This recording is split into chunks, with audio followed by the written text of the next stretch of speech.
সুপ্রভাত আমার প্রিয় পরিবার, সবাই কেমন আছো? আশা করছি সবাই খুব ভালো আছো, সুস্থ আছো। ভগবানের কাছে প্রার্থনা করি তোমরা সবাই যেন খুব ভালো থেকো, সুস্থ থেকো। আর আমাদের বাড়িতে অবস্থা তো বুঝতেই পারছো কীরকম ছিল। তো আমাদের জীবনে যে লড়াইটা চলছে বা চলছিল, তারই একটা ব্যস্ত দিন আজ আবার তোমাদের সামনে তুলে ধরছি। ঘুম থেকে উঠেই ফ্রেশ হয়ে আগে এই যে ঘর দোরগুলো ঝাড়ু দেওয়া, এই ঘরের বিছানাটাকে ঝেড়ে পেতে গুছিয়ে নিলাম। সোনু ফ্রেশ হয়ে ব্রেকফাস্ট করে এখানটায় হোমওয়ার্কগুলো করতে পারবে বসে বসে, এই ঘরটা তো ফাঁকাই থাকে। বাবাকে ওই যে ফ্রেশ করিয়ে ও তারপরে চেয়ারে একটু বসিয়ে দেবে, ব্রাশ টাশ করিয়ে দিয়ে তারপরে খাওয়ানো হবে, ব্রেকফাস্ট করানো হবে। তো দেখতে পাচ্ছ ঘরটা খুব সুন্দর করে কিন্তু গোছানো আমার হয়ে গেছে, কমপ্লিট পরিষ্কার পরিচ্ছন্ন, একদম টিপটাপ লাগছে, বেশ শান্তি লাগছে ঘরটাকে দেখে। এবার এই যে রান্নাঘরটাকে পরিষ্কার করতে হবে, তাই চলে আসলাম। এই জিনিসগুলোকে একটু তুলে উল্টে পাল্টে ঘরটা ঝাড়ু দিয়ে নেবো, পরিষ্কার করে সবজি টবজিগুলো গুছিয়ে রেখে। কখনো কখনো হয় না যে সবজিগুলো কাজে তাড়াহুড়োতে এখানে ওখানে রেখে দিয়ে বেরিয়ে পড়ি, আর হয়তো ওদিকে ধ্যান দেওয়া হয় না। তো তার জন্য ওগুলো একটু ছড়িয়ে ছিটিয়ে ছিল, তাই ওগুলো গুছিয়ে নিয়ে এদিকে ঘরটা এখন ঝাড়ু দিয়ে নিচ্ছি। আর সকাল সকাল যেহেতু ও বাজার করে নিয়ে আসে, প্রত্যেক দিন যেটুকুই দরকার হয় ওটুকু করেই নিয়ে আসে, তাজা তাজা সবজি খাবো বলে। তো এই জন্য এই যে দেখো সবজি আজকে নিয়ে এসছে পুঁই শাক। তো শাক খেতে ভীষণই ভালো লাগে, মানে বাজারে গেলে ও যা শাক পাবে তাই নিয়ে আসবে, রোজ রোজ কিছু না কিছু শাক নিয়ে আসবে। যেদিনকে পাবে না সেদিনকে বোধহয় ওর মনটাই খারাপ হয়ে যায়, এত ভালোবাসে ওর শাক খেতে। পুঁই শাক কিন্তু অনেকেই বলে এটা খেলে নাকি ব্যথা হয়, ঢেঁকি শাক পুঁই শাক এগুলো খেলে শরীরের ব্যথা বেশি হয়। আমার তো শরীরে ব্যথায় জর্জরিত। এদিকে বাবা যেহেতু অসুস্থ মানুষ, আর কি অসুস্থ মানুষকে বেশি খাওয়ানো যায় না, তো বাবা আর আমি সামান্যই খাবো, ওই খাবে যেহেতু শাক ভালোবাসে ও, আর সোনু খাবে। একটা গুছিয়ে পাতা বাকি আছে, ওই ঘরটা করে নিয়েছে। আর বাবাকে ওই যে ব্রাশ টাশ করিয়ে ওয়াশরুমের সমস্ত কিছু করে এখন গ্লুকন্ডি খাইয়ে দিচ্ছি একটু। আর এই যে রুমটা আমার হয়ে গেছে, বারান্দাটাও ঝাড়ু দিয়ে নিয়েছি, রান্নাঘরটাও ঝাড়ু দিয়ে নিয়েছি, শুধু এই বিছানা তুলে ঘরটা গোছানো বাকি। আর এখানটায় যে কাপড় চোপড় বেরিয়েছে আর আবর্জনাগুলো গুটিয়ে রেখেছে, এগুলো তুলে নেব। আর বস্তাগুলো ভিজে যায়, জল পড়ে উপর থেকে ছাদে জল দেয় জন্য ওদিকে সাইডে থাকলে ভিজে যায়। আবার বারান্দাতেও সবসময় ওঠা কাজ করতে করতে ভিজে যায়, এগুলো শুকোতে দিয়েছি। আবার যারা কিন্তু পুঁই শাকটা খেতে পারে, মানে যাদের শরীরে কোনো ব্যথা নেই, তাদের জন্য কিন্তু খুবই উপকারী, কারণ এটা খুবই ভিটামিনযুক্ত একটা শাক। আর এখানটায় আবারও গুড মর্নিং জানাচ্ছিলাম, স্বাগতম করছিলাম তোমাদের, তাই এটার শোনালাম না, মিউট করে দিলাম, কারণ সবার প্রথমে তো জানিয়ে দিয়েছি তোমাদেরকে।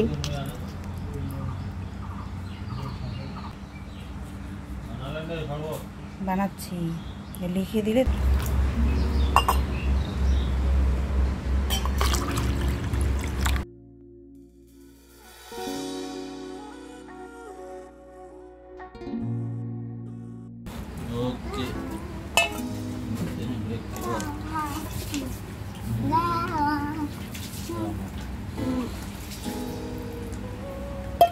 দেখি এটা তোমার জন্য, এটা দেখি একটু।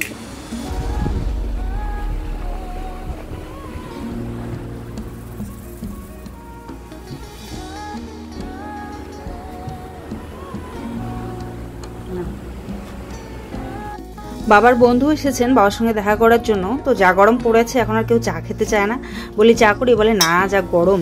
তো ওই জন্য আর এখন বলি না, এই জন্য যখনই কেউ আসে লেবু শরবতটাই বেশিরভাগটা বানিয়ে দিচ্ছি। তো এই যে প্লাস্টিকটা পেতে নিলাম, নেওয়ার পর এই যে বেড কভারটা এখন পেতে নিচ্ছি। এটা একটা সুতির বেড কভার, পুরানো হলেও আরাম পাবে, তাই এটাই পেতে দিচ্ছি। সবাইকেই দিয়ে বাবাকেও যেহেতু শরবতটা খাইয়ে দিয়েছি, তাই কিছুক্ষণ পর খাওয়ালেও হবে ব্রেকফাস্টটা। তো তার জন্য বিছানাটা আগে পেতে নিচ্ছি। এই ছাতু গুলিয়ে নিয়েছি, আগে অল্প করে খাইয়ে দিই, যদি লাগে তো আরও দেবো। এখানে দিয়েছি ছোলার ছাতু, ভুট্টার ছাতু, একটু হরলিক্স দিয়ে জল দিয়ে গুলিয়ে নিয়েছি। দুধটা কালকে কাকিমাকে দিয়েছিল, অর্ধেকটা খাইয়েছি, আর অর্ধেকটা আজকে সকাল হতে হতেই ফেটে গেছে, এত গরম গরম করতে গিয়ে দেখি ফেটে গেছে। তাই জল দিয়েই গুলিয়ে দিলাম, দুধটা বেশি না খাওয়াতেই বলেছে। মানে অনেকেই বলে যে গ্যাসের সমস্যা হয়ে যেতে পারে, তাই দুধটা বেশি খাওয়াবে না, তাই রোজ দিচ্ছি না। যেদিনকে মানে যখন একটু ছাতু দিই তখন একটু দুধের সঙ্গে মিক্স করে দিলে পরে খেতেও ভালো লাগে, তাই না? তাই একটু আধটু দিই। আর প্রোটিনেরও দরকার আছে যে শরীরে, তো তার জন্য একটু একটু দুধ খাওয়াও ভালো। আবার বেশি খাওয়ালে যদি প্রত্যেক দিন খাওয়ালে গ্যাস হয়ে যায় যদি, সেই জন্য আবার সবসময় দিইও না। কোনো কেউ যদি ওঠে তাহলে গুটিয়ে যাবে না।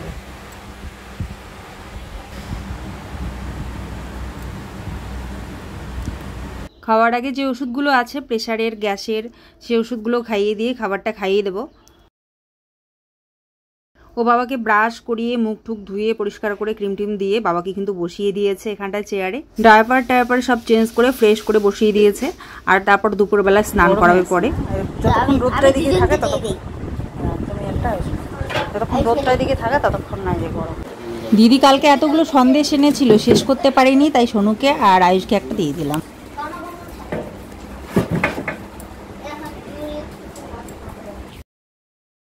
সকাল সকাল সোনু স্নান করা হয়ে গেছে। মোটরের পাইপটা ছাদের উপরে দেওয়া আছে না, ছাদে জল দেওয়ার জন্য, তো ওই হচ্ছে ওর মজা, ওখানে গিয়ে স্নান করবে।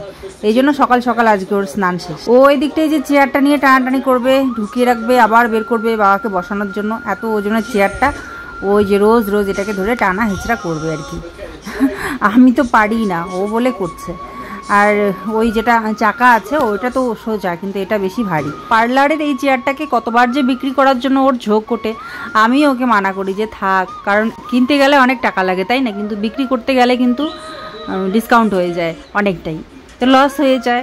আবার তো ভবিষ্যতে যদি আসি, তখন যদি অর্ধেক বয়সে করি, যদি কাজ আবার করবো, ইচ্ছে আছে, কিছু তো করবো, বসে থাকবো না, তো সেই হিসেবে তখন কাজে লাগবে, সেটাই ওকে বোঝাই। তাই ওকে সেদিন বলছিলাম, দেখো চেয়ারটা বিক্রি না করে ভালো কাজেই লাগছে, এখন বাবাকে আরাম করে একটু বসিয়ে দেওয়া যাচ্ছে, টাকাগুলো তো লস হয়ে যাবে, তাই না? আর ও বলে পুরোনো হবে না ততদিনে। তা আমি বলি, একটা পার্লারে একটা চেয়ার কত বছর থাকে? বহু বছর থাকে। একটু পুরানো হতেই ওরা নিশ্চয়ই ফেলে দেয় না, বা নতুন আবার ওটাকে ফেলে দিয়ে নতুন আনে না, ওটা যতদিন চলে ততদিন ওরা ইউজ করে, তাই না? তো সেই হিসেবেই থাকবে না হয় এটা।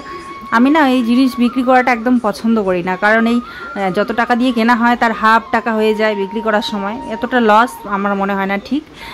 বরং জিনিসটা ঘরে থাকলে ওটা কাজে লাগে, যদি কাজে লাগে আর কি, তাহলে ওরকম জিনিস রাখাই ভালো। যেহেতু আমার ইচ্ছে আছে ভবিষ্যতে ছেলেকে পড়াশোনা কমপ্লিট করিয়ে, সেজন্য। তো এই যে বাবাকেও নিয়ে এসে বসিয়ে দিল, একটু হেলান দেওয়ার জন্য একটু করে দিল, তাহলে একটু আরাম করে শুতে পারবে। বারান্দায় এই সুইচ বোর্ডটা থাকাতে না সুবিধা হয়েছে বাবাকে, এই যে এখান থেকে ফ্যানটা দিয়ে দেওয়া যায়। ওই বাড়ির বড় যায় দেখো খিচুড়ি দিয়ে পাঠালো, ডিম সেদ্ধ খিচুড়ি, এটা সেন্টারের খিচুড়ি। হ্যাঁ, আমি একটু টেস্ট করে দেখব। এখানে এই যে লঙ্কা, কামরাঙ্গা লঙ্কা আর লবণ মেখে রাখা হয়েছে। পান্তা ভাত, এটা সোনু আর আমি দুজন খাবো, একজনে কিন্তু না, তাও খেতে পারবো কিনা দুজনেই জানি না, ওগুলো খাওয়া যায় নাকি। পেঁয়াজ নিয়েছি, লেবু নিয়েছি, একটা রসুনের কোয়াও নেব, আর একটু তেল নিয়ে খাবো একটুখানি, আর সোনুর জন্য রেখে দেবো। আজকে অনেকদিন পর সেন্টারে খিচুড়ি খাচ্ছি, এটা একটা আলাদা টেস্ট, ভালো লাগে, সাদা মাটের টেস্ট।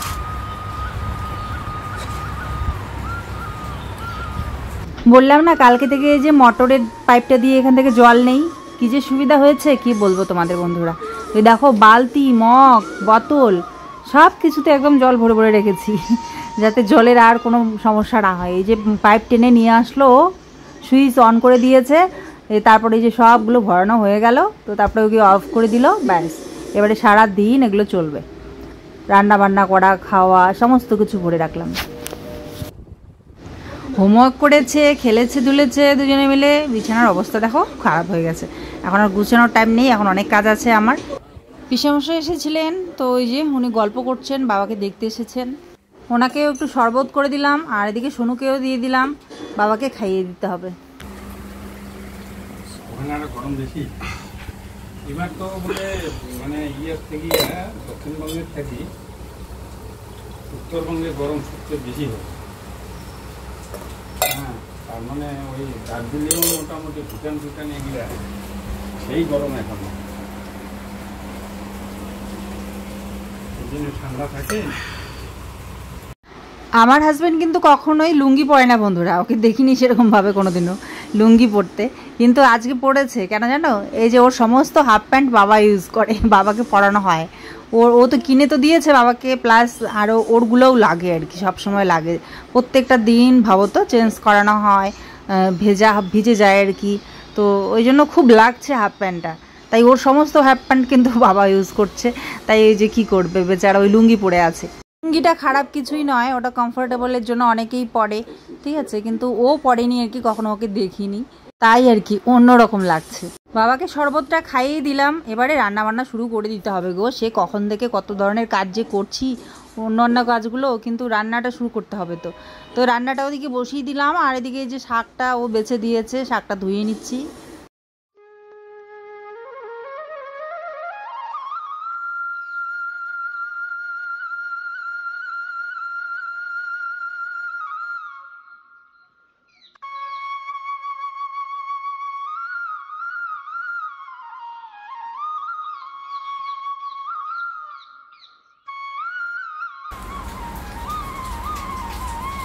হাতগুলো শক্ত করে থাকে। আমি খাওয়ানোর সময় করে ট্রেনে হলে সোজা করে রাখি, বালিশ দিয়ে চাপা দিয়ে খাওয়াই। খাওয়ানোর সময় আমি এরকম করে হাতটা সোজা করে বালিশ দিয়ে চাপা দিয়ে রেখে খাওয়াই যতক্ষণ বসে থাকবে।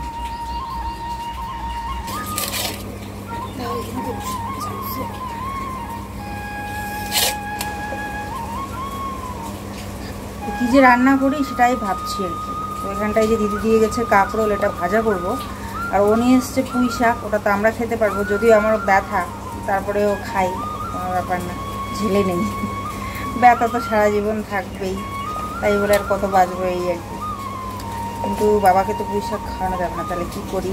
সে ডাল করি বা ঝোল করি, সেটা চিন্তা করছি। দেখা যাক কী করা যায়। ওদিকে ভাত হচ্ছে আর এটা আমি কেটে নিচ্ছি। শাকটাও বেঁচে দিয়েছিল সকালে, ওটা ধুয়ে নিয়েছি। ভাতটা হয়ে গেলে ওটা বসাবো। এগুলো মনে হচ্ছে বাড়তি হয়েছে, কিন্তু না, কচি আছে। আর আমার কচি হলে ভালো লাগে কাঁকরোল ভাজা খেতে। কালকে ফিজিওথেরাপির ম্যাম শিখিয়ে দিয়ে গেছিল হাত আর পাগুলোকে ঠিক এইভাবে করে একদম যে নিটা আছে সেখানে একটু হালকা প্রেশার দিয়ে সোজা করে ধরতে হবে। কিছুক্ষণ পর পাটা সোজা হয়ে যাবে, কয়েক মিনিট এরকম করে ধরে থাকি। আর হাতটাও তো এইভাবে আর কি দিনে কয়েকবার করতে বলেছে। তাই শোনো পাপা এই যে যখন যখন সময় পায় কয়েকবার করে করে দেয় দিনে। আর আমিও যখন খাওয়াতে যাই আর কি বাবাকে, তখন কি করি, হাতটাকে ওইভাবে ধরে একটু যেখানে কনুইটা আছে আর কি, এখানে হাতের এখানটায় ধরে কিছুক্ষণ হালকা করে প্রেস করে তারপরে একটা বালিশ দিয়ে রেখে দিই, যাতে হাতটা সোজা করেই থাকে। ওভাবে রাখতে বলেছে, তো ওভাবে রেখে দিই। আবার পাটাকে ওভাবে রেখে দিই, আবার দু পায়ের মাঝখানটাতে বালিশ দিয়ে ফাঁকা করে ধরে রাখতে বলেছে। নাহলে কিন্তু ওই পাগুলো নাকি পাশাপাশি হয়ে যায় আর কি, ফাঁকা হয় না। তো যার জন্য অনেকটা ফাঁকা করে, মোটামুটি ফাঁকা করে যতটা করা যায় স্ট্রেচ করে ফাঁকা করে বালিশ দিয়ে রাখতে বলেছেন। তো ওভাবে রেখে কিন্তু বিছানায় শোয়াই। আর খাওয়ানোর সময় মনে করে ওইভাবে হাত আর পাগুলোকে সোজা করে দিয়ে খাওয়াই। যেহেতু অন্যান্য সময় আমি সারাদিন ব্যস্ত থাকি, সময় হয় না সেরকম একটা, সোনু পাপা করে যদিও। আর আমি যখন যাই খাওয়াতে তখন ওই সময়গুলোতে আমি ঠিকঠাক করে দিয়ে আসি হাত পাগুলো। তো এবারে রান্নাটা শুরু করে দিচ্ছি। কাঁকরোল ভাজাগুলো মানে ভাজার জন্য কাঁকরোলগুলো কাটা হয়ে গেছে। কাঁকরোলগুলো একদম কচি কচি বেশ। তো এদিকে কাঁকরোলের ভাজা, মাছের ঝোল করেছি পাতলা করে। আর বাবা যেহেতু ওই শাকটা খাওয়া উচিত না আর কি, অনেকেই বলে খেলে নাকি ব্যথা হয়। তো বাবা একদিন বলে না আমার ব্যথা নেই, তো ব্যথার সমস্যা না তো আমার। আবার একদিন আবার বলছিল ব্যথা ব্যথা হাত, মাঝে মধ্যে দেখি টিপে দিতে বলে, তখন টিপে দিই। তো সেই কারণে না দেওয়াই ভালো, মাঝে মধ্যে তো ব্যথা হয়। আর আমার তো একদম কন্টিনিউ ব্যথা, মানে বলার মতো না কী অবস্থা। তো যাই হোক, তবুও তারপরে আমি কিন্তু মাঝে মধ্যে খেয়ে ফেলি। আগে একদমই খেতাম না, বন্ধ করে দিয়েছিলাম আমি একদম টোটালি। পুঁই শাক আনা, ঢেঁকি শাক আনা, মিষ্টি কুমড়া এগুলো একদম বন্ধ করে দিয়েছি, চিংড়ি মাছ। কিন্তু এই যে সোনু পাপা এসে ও নিয়ে আসে, তখন নিয়ে আসলে তো চোখের সামনে বানালে পরে একটু খেতে ইচ্ছে করে। আর আমি যেহেতু বাজার থেকেই আনি না, সেহেতু ওখানে না খেলেও আমার কোনো ব্যাপার না, খাই না আমি ওখানটায় যখন কোচবিহারে থাকি। আর এখানে এই যে নিয়ে আসে তো বানালে পরে ইচ্ছে করে একটু শাক খাই।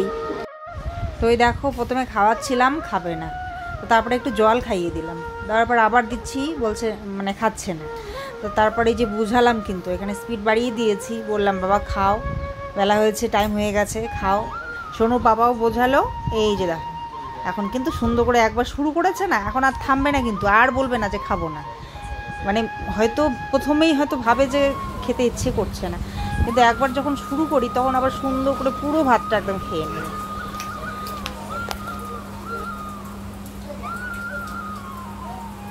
খাওয়ানো হয়ে গেল বাবাকে। এবার এই যে ওষুধ টষুধ খাইয়ে দিয়ে বাবাকে একটুখানি শুইয়ে দেবো। আর ও বললো যে ফ্যানটা নিয়ে আসো, তাই ফ্যানটা নিয়ে গিয়ে লাগিয়ে দেবো এবার ওখানে। বাবাকে ব্রাশ করানো, ফ্রেশ করানোর জন্য তো চেয়ারে সকালবেলা যখন বসিয়েছিল তখন এই বিছানাটা পেতে রেখেছিলাম, চিন্তা নেই, ফ্রেশ বিছানায় বাবাকে শুইয়ে দিলাম আমরা দুজনে মিলে। আচ্ছা, ভিডিওগুলো যেহেতু বেশ কয়েকদিন হয়ে গেছে, তাই কিন্তু আমি ব্যাপারগুলো ভুলেই গেছিলাম। আজকে সকালবেলা সোনু পাপ্পা বাজার যাওয়ার টাইম হয়ে ওঠেনি, যেহেতু ঘুম থেকে উঠে বাবাকে এই যে ব্রাশ করানো, ফ্রেশ করানো, ডায়াপার চেঞ্জ করা, সাফ সাফাই করা, তাই না, খাওয়ানো দাওয়ানো অনেক কিছু থাকে, আমাকেও হেল্প করে, ঘরের কাজে হেল্প করে, মানে সব ধরনের কাজই এদিকে ও মানে সামলায়, আমিও সামলাই, দুজনেই করি। তো সেজন্য আজকে না চান্স পাইনি বাজার যাওয়ার, তার জন্য আজকে মাছটা জানতে পারিনি। নাহলে রোজ কিন্তু সকালবেলা গিয়েও ছোট মাছ পেলে ছোট মাছ, না হলে বড় মাছ, ছোট মাছ না পেলে বড় মাছ নিয়ে চলে আসে। তো ওই জন্য আজকে কিছু মাছটা জানতে পারিনি, 2 পিস ছিল কালকের। আর বাবা যেহেতু এই শাকটা খেতে পারবেন না, তো তার জন্য কিন্তু আমি ওই 2 পিসেরই ঝোল বানিয়েছি, যাতে করে একটু মানে বাবার তরকারি আর কি সংকট না পড়ে, ওটা দিয়ে ঝোল দিয়ে যেন খাওয়াতে পারি। আর 2 পিস যেহেতু মাছ, তাই এই যে অর্ধেকটা বাবা, অর্ধেকটা আমি, অর্ধেকটা সোনু, অর্ধেকটা ওর পাপা, এই করে খাচ্ছি আজকে। তরকারি হলো এই যে আমের চাটনি করলাম পরে, আর এই যে কাঁকরোল ভাজা, মাছ একটু একটু করে টায়া দিয়েছিলাম আয়ুষকে, যে দুজনকেই দিয়েছিলাম, ও কিছুতেই খাবে না। তো বলছি, বিবানা তো বলছে যে আজকে খাইয়েই ছাড়বো, না খেলে যেতে দেবো না, এরকম করে বলছে, তাও আসছে না। ওর জেপ্পা ডাকছে, আমি ডাকছি, কিছুতেই আসবে না। এই যে ওখানে নিয়েছে আবার কামরাঙ্গা লঙ্কা। তো চলো ঠিক আছে, খাবেই না যখন, তো আমিই খেয়ে নিই, চাটনি খেয়ে। তাই তো চলো খেয়ে নিই। আবার ফিজিওথেরাপি ম্যাম চলে আসবেন তাড়াতাড়ি, তো ওখানে তো লাগবে এখন, তাড়াতাড়ি খেতে চান করবো।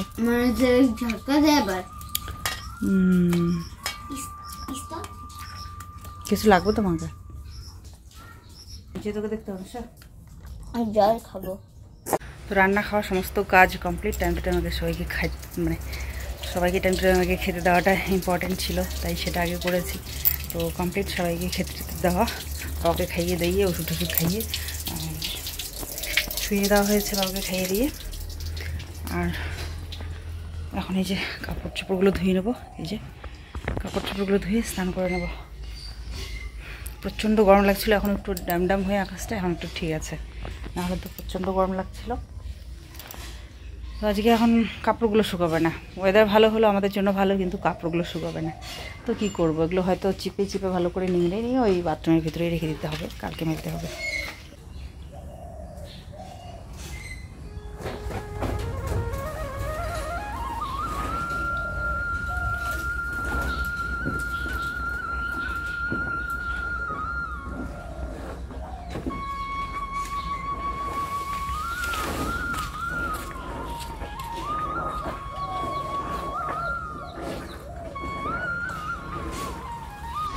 খেয়ে দিয়ে উঠে বাসনপত্রগুলো সব নিয়ে এসেছি, আর এটো কাটো সব মুছে রেখে কোনো রকম রেস্ট না নিয়ে এই যে লেগে পড়লাম এবারে কাপড় ধুতে। কারণ একদমই মানে টাইম পাস করা যাবে না, না হলে সারাদিন শেষ হবে না কাজ, একটুও রেস্ট পাবো না বিকেলে, মানে সন্ধ্যার দিকে আর কি। বিকেলে তো আর ফ্রি হই না, ফ্রি হতে হতে ওই সন্ধ্যা লেগে যায়। সন্ধ্যার একটুখানি আগে হয়তো একটুখানি শুই বা বসি, ওইদিকে আবার উঠে পড়তে হয়। সন্ধ্যা থেকে তো আবার ওদিকে রাত্রের কাজ শুরু হয়ে যায়, তাই না? খাবার দাবার বাবার জন্য কিছু বানানো, খাওয়ানো, ওষুধ খাওয়ানো, ছেলের হোমওয়ার্ক করা, নিজেরা খাওয়া, বাসন কোসন সব গুছিয়ে রাখা, রান্নাঘর পরিষ্কার করে রাখা, গুছিয়ে রাখা, কোথায় লাইট আছে বন্ধ করো, দরজা আছে জানালা আছে বন্ধ করো, তাই না? কত কিছু বাবার জন্য। যে ওই জল ভরিয়ে রাখি, আবার জলের বোতলটাতে ভর্তি করে রাখি যাতে খেতে অসুবিধা না হয়। তারপরে কেউ না কেউ তো আসে, ধরো খেয়ে দিয়ে উঠে কার আর ইচ্ছে করে বলো কাপড় ধোয়া, এত কাপড়, বাসন ধোয়া, এই যে বেড কাপড়, জামা কাপড় কতগুলো, পুরো গামলা ভর্তি হয়ে যায়, বালতি ভর্তি হয়ে যায়, কিন্তু কিছু করার নেই, না হলে আবার এগুলো শুকাবে না। তো জলটা ঝরে যায়, মোটামুটি হাফ শুকিয়ে যায়, পরদিন একটু সকালবেলা মেলে দিলে দুপুর দিকে কিন্তু ভালো করে জামা কাপড়গুলো শুকিয়ে যায়। তবে আজকে আকাশের অবস্থা দেখে মনে হচ্ছে আজকে তো নির্ঘাত বৃষ্টি আসবে। সকালবেলা থেকে টুকটুক করে এটা ওটা খাইয়ে দুপুরবেলায় যে ঝটপট রান্না করে খাওয়ানো, টাইম টু টাইম এই সমস্ত কিছু কমপ্লিট হয়ে গেলে মাথাটা একটু চাপ মুক্ত হয়। তো তারপরে এই যে আরামসে আমি কাপড়গুলো ধুতে পারি, স্নানটা একটু গা ঘষে করতে পারি। না হলে ওই সকালবেলায় স্নান করে তারপরে যদি রান্না করতে যাই, স্নানে আসবো তো ওইদিকে বর ডাকতে থাকবে, এখনও হয়নি, কোথায়, তাড়াতাড়ি আসো, মানে তাড়াতাড়ি তো করি। তারপরে যেহেতু ঘরের কাজে, প্রত্যেকটা কাজে মহিলাদের আমাদের দরকারই, আমাদের ছাড়া মানে কোথায় কি খুঁজেও পাবে না। টাইম টু টাইম খাওয়ানো দাওয়ানো, ঘরের সংসারের যত ইম্পর্টেন্ট কাজ আছে সেগুলো কমপ্লিট করে দিয়ে ভাবি চলো তো বাবা তোমাদেরগুলোই আগে হোক, তারপরে আমি না হয় স্নান করবো। 5-7 মিনিট ধরে যদি স্নানটা করি তাও একটু ঘষে স্নান করা যায়। 4:23, আর এই দেখো মুষলধারে এসেছে বৃষ্টি। আর এই যে কাপড় চোপড় ধুয়ে নিলাম, 2 বালতি করে নিলাম, কিন্তু যাবো কীভাবে, বৃষ্টি চলে এসছে। মোবাইলটা শুটের জন্য এটা নিয়ে এসেছিলাম, বৃষ্টিতে ভিজবার জন্য বাথরুমের ভিতরেই শুকিয়ে কাঁচের মধ্যে রেখে দিয়েছিলাম, তাই যে এখন শ্যুট করতে পারছি। এসেছি এটা তোমাদের সঙ্গে শেয়ার করতে পারছি। কি ভালো লাগে না এরকম বৃষ্টি আসলে, এই গরমে ঝমঝমিয়ে এরকম বৃষ্টি উপভোগ করো, শুয়ে শুয়ে একটা হালকা পাতলা কিছু গায়ে দিয়ে উপভোগ করো। কিন্তু সেই টাইম আর আমাদের কোথায়। এখন যাব গিয়ে যে চলে আসবে ফিজিওথেরাপির ম্যাম, ওখানে হাত লাগাতে হবে, সবাই মিলে করবো করে টোরে, মানে শোনো পাপা আমি করে টোরে, তারপরে আবার বাবাকে কিছু টিফিন দিতে হবে, আবার তারপর আবার রাত্রে রান্না, রাত্রে খাওয়া দাওয়া ব্যবস্থা। এই হচ্ছে এখন আজকালকার আমার রুটিন। কী করবো বলো তো, ভাবছি এটা মাথায় দিয়ে ঘরের ভিতর দিয়ে চলে যাই, ওই করতে হবে, তাছাড়া উপায় নেই। নাহলে এখানে যদি ঘন্টা 2-1 ধরে বৃষ্টি হয় ততক্ষণ আমাকে এখানে কি আটকে পড়ে থাকতে হবে বলো? কাজ আছে না কত। চলো মোবাইলটাকে বাঁচিয়ে পালাতে হবে, একটু একটু হয়তো বেরিয়ে যাবো এইটুকুতে। এই যে এখান থেকে নিয়ে এই ঘর অবধি ঢুকতে হবে, তারপর ঘরের ভিতর দিয়ে চলে যাব। ঘরের কাজ যদিও কমপ্লিট হয়নি, তারপরেও অনেক কাজে লাগছে এখন। ঘরের ভিতরে যেহেতু জায়গাগুলো আছে, অনেক পুরানো জিনিস এর ভিতরে রেখে দেওয়া যায়। যেমন এখানে একটা আমার বিয়ের ডাইনিংয়ের যে চেয়ারগুলো, সেই চেয়ারের দুটো তো নিয়ে গেছি, দুটো বাড়িতেই ছিল। আমি যেটা নিয়ে গেছি যেগুলো, ওগুলো তো লালই আছে সুন্দর, আর এখানে যেগুলো ছিল ওগুলো সব বাইরে রোদে বৃষ্টিতে পুড়ে পুড়ে রং উঠে একদম কীরকম রঙের হয়ে গেছে। তো এখানে বাইরে একটা সেদিনকে দেখে ঘরের ভিতর ঢুকিয়ে দিলাম। পুরনো জিনিসগুলো না যখন থাকে না আর কি, যেমন ডাইনিং টেবিল আগে আমাদের ছিল না, তখন খুব ভালো কাজে লাগতো, দরকার পড়তো, ইউজ করতাম, ভালোবেসে রাখতাম। আমি একটাবার প্লাস্টিকও কিনে রেখেছিলাম, বাসনপত্রগুলো ধোয়ার পর সাজিয়ে সাজিয়ে শুকোতে পারতাম। কিন্তু যখন আর প্রয়োজন পড়ে না, নতুন নতুন জিনিস চলে আসে, তখন এগুলোকে বোঝা মনে হয় আর কি। তাই যেখানে সেখানে পড়ে এগুলো রং টং উঠে গেছে। তো সেদিনকে দেখে আবার ওটাকে ভিতরে ঢুকিয়ে দিলাম, কোনো অসুবিধা নেই। যত পুরানো জিনিস আছে এই ঘরের ভিতরে এখন ঢুকিয়ে রাখা যাবে, কোনো অসুবিধা নেই। ও অনেক কিছু ঢুকিয়ে রেখেছে, এখন জায়গার অভাব নেই, ঘরের ভিতরেও রাখা যায়। উপরে ছাদ হয়েছে, 2 দিন পরে উপরে ছাদেও রাখা যাবে, কোনো অসুবিধা নেই। বাড়ি যেহেতু থাকি না, এই যে মা যখন থাকতো, মা কোথাকার জিনিস কোথায় রেখেছে কে জানে, ওই জন্য এদিক ওদিক পেলে পরে আমি ওগুলো গুছিয়ে ঘরে রেখে দিই। কোচবিহারে এখানে একটা কাচের ডাইনিং টেবিল হয়ে গেছে, বাড়িতে আমাদের বারান্দায় একটা তো দেখতেই পাচ্ছ, আরও একটা রয়েছে। ওগুলো হয়তো দরকার পড়ে না, পড়ে থাকে রোদে বৃষ্টিতে, কিন্তু কি বলো তো, যখন অনুষ্ঠান হয় না তখন আবার ওগুলোকেও লাগে, ওগুলোও সেট করে ওখানে খেতে দিতে পারি, দেই আর কি, অনেক সময় কাজেই লাগে। তো সেই জন্য এক সাইড করে রাখলেই হবে ওইদিকে ঘরের মধ্যে, কোনার মধ্যে, বিপদের সময় ওগুলোও তখন কাজেই লাগে। হ্যাঁ হ্যাঁ, এদিকে মুষলধারে বৃষ্টি পড়ছে, আর ওদিকে সোনু আটকে গেছে জুইদের বাড়িতে। তো ওকে বলছি যে আটকে গেছিস, ভালো, বৃষ্টি যখন আকাশ খারাপ করছিল তখন আসলেই হতো। তো আবার ও চলেও আসলো, এই যে বলছে দাও আমি ধরবো, ধরছে। তো এই জেঠিমা এসছে, এই জেঠিমারই মেয়ে আর কি, দিদি দিয়েছিল এই দইটা বাবার জন্য। তো জেঠিমা 2 চামচ মতো খাইয়ে দেবেন, তারপরে আমি বাকিটা খাইয়ে দেবো। আর যতটা দই নিয়েছি খুব সুন্দর করে কিন্তু বাবা খেয়ে নিয়েছেন।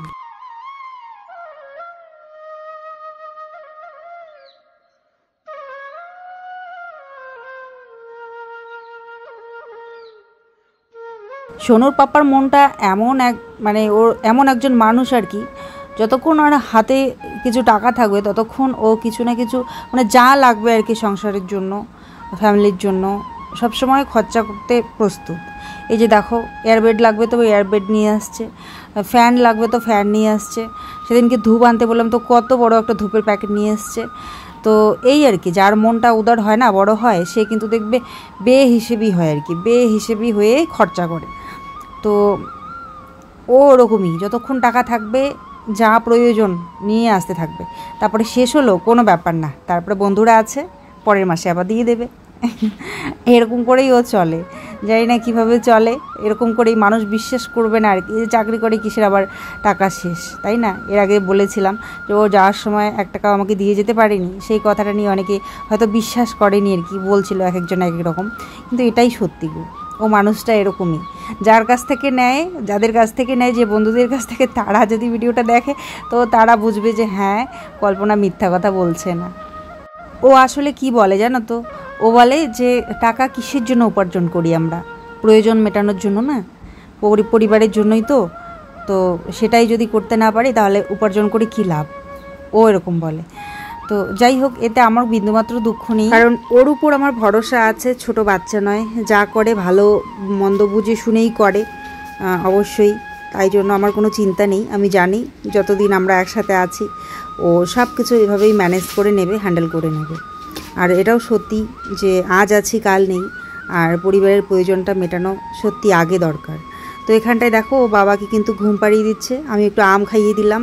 ওই বাড়ির জেঠিমা এসেছিলেন, অনেকক্ষণ গল্পগুজব করলেন বাবার সঙ্গে, তো আমরাও গল্পগুজব করলাম। মোবাইলটা হয়ে গেছিলো ভর্তি, তাই শ্যুট করতে পারিনি।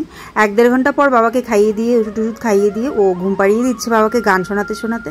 আমরাও এবার খাওয়া দাওয়া করে শুয়ে পড়বো। শুভরাত্রি বন্ধুরা, সবাই খুব ভালো থাকবে, সুস্থ থাকবে।